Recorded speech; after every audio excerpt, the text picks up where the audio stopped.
We're diving straight into a really critical area of medicine today, extensive aortic aneurysms. Imagine the body's main artery, the aorta, not just bulging in one spot, but, along a significant stretch, sometimes almost the entire thing. Yeah. The risk of rupture here is massive. Yeah. And tragically, it can be fatal if not addressed. It's a huge challenge, a surgical Everest, you might say.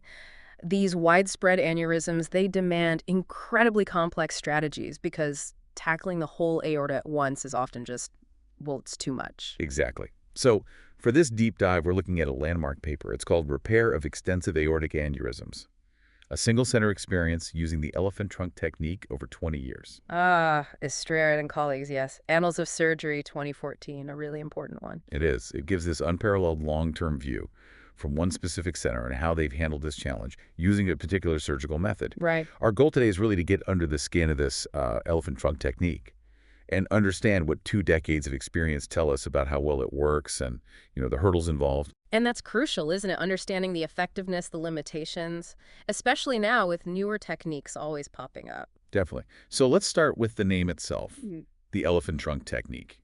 It sounds quite descriptive. What exactly does it entail? It is pretty descriptive. It's a planned 2-stage procedure. Been around since the early 80s, actually. Okay. Think of it as like a strategic division of labor. Stage 1. That's done through a standard chest incision, a sternotomy. Right down the front. Yep. Surgeons fix the ascending aorta, that first bit out of the heart, and the aortic arch, that big curve up top. Okay. But the key thing is they leave a piece of graft material, almost like an extra sleeve, hanging down into the descending aorta, the part heading down. Oh. That free-floating bit. That's the elephant trunk. Okay, I can picture that. Sort of a dangling start for the repair further down. So stage 2, what happens then? Well, stage 2 comes later, and it needs a different way in, surgically speaking. Usually an incision on the side, maybe extending to the abdomen. A thoracotomy or thoracoabdominal incision. Different access needed. Exactly. Then the surgeons find that elephant trunk graft from stage 1, pull it down, and connect it to another graft. That lets them repair the rest of the aneurysm further down the aorta. So it's deliberately broken into 2 major surgeries. Why do that? What's the thinking behind staging it? Well, the main reason is that different surgical access, like we said, trying to do the whole thing top to bottom through one massive incision, it'd be incredibly risky, really overwhelming for the patient.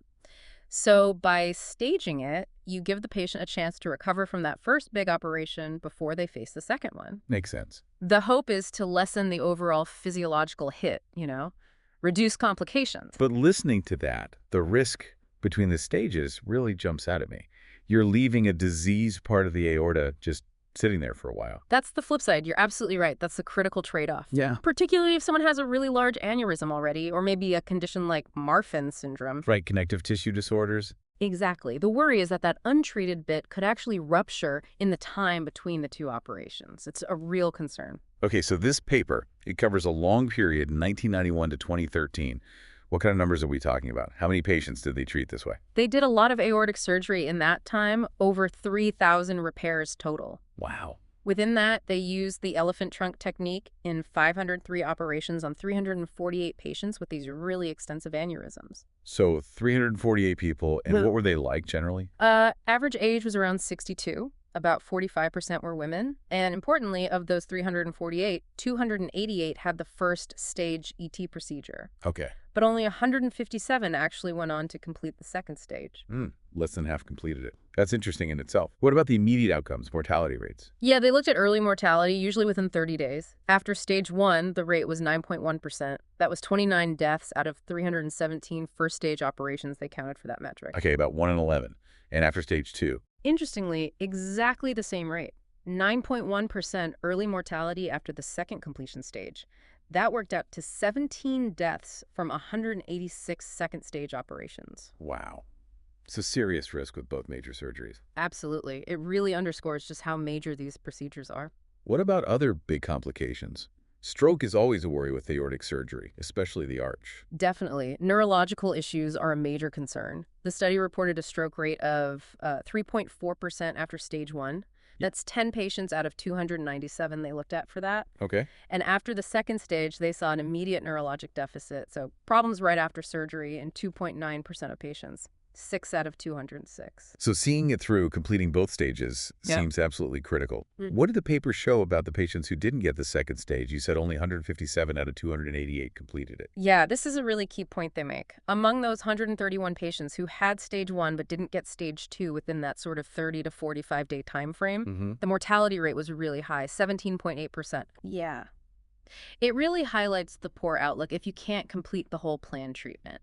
It strongly suggests this isn't really a procedure you can do halfway. Both stages are usually crucial for a good outcome. That really drives home the commitment needed, both from the patient and the surgical team.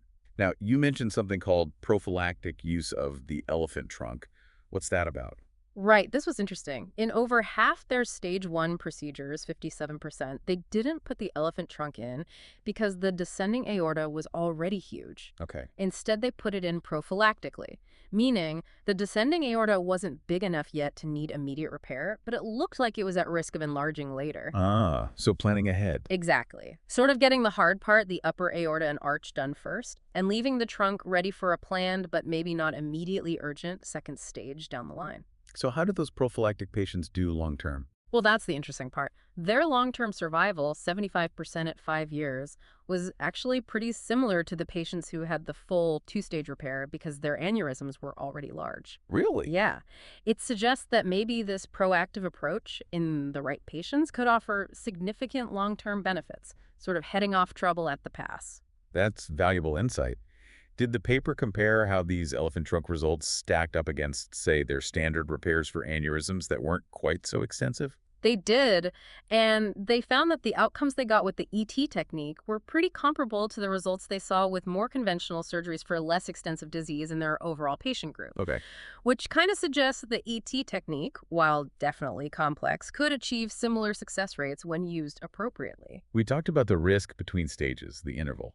What did their actual data show on that interval mortality? Was the rupture risk high? Well, fortunately, the actual rate of rupture during that waiting period, roughly 30 to 45 days, was relatively low in their series. It was 2.2%. Okay, lower than I might have guessed, but still not zero. Exactly. And the authors point out that even that low rate, that 2.2%, was a real motivating factor behind developing the next evolution.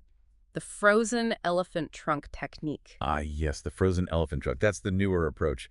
How does that differ from the traditional 2-stage method? Right. The frozen ET is different. It's a single-stage hybrid procedure, more contemporary. Hybrid, meaning surgical and what? Surgical and endovascular. So imagine a special graft. One end has a stent built into it, a stent graft. Okay. That stented part can be deployed inside the descending aorta, anchoring itself.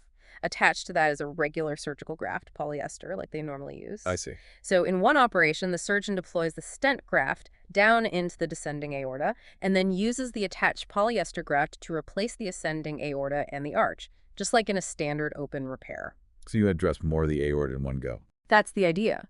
Reinforce the descending aorta with the stent graft, replace the arch and ascending aorta surgically all at once. The goal is to potentially eliminate that risky waiting period and the need for a second major operation. Sounds like a significant shift. Now, the paper also talked about intention to treat regarding stage 2. What were the key findings there? Yeah, this drills down into the importance of completing the plan. Their experience really showed that if a patient was considered a good candidate for the 2-stage ET, then actually completing both stages was essential for a good long-term result. They saw early on that patients who didn't get the second stage, even if they survived the first, well, their late mortality rate looked pretty much like patients who never got treated at all. Wow, that's stark. It really says the benefit comes from the full repair. It does. It emphasizes that the plan, the full 2-stage treatment, is what delivers the survival advantage. Did they figure out why some patients didn't get that crucial second stage? They did, and they broke them down into roughly 3 groups, which is quite telling. First, you had that prophylactic group we talked about. Right. Smaller aorta, maybe didn't need stage 2 urgently. Exactly. And they generally did okay with just watching and waiting, surveillance, good survival. Okay. Then there was a group they called non-returners. These were people who did have a clear reason to get stage 2. The aorta was big enough.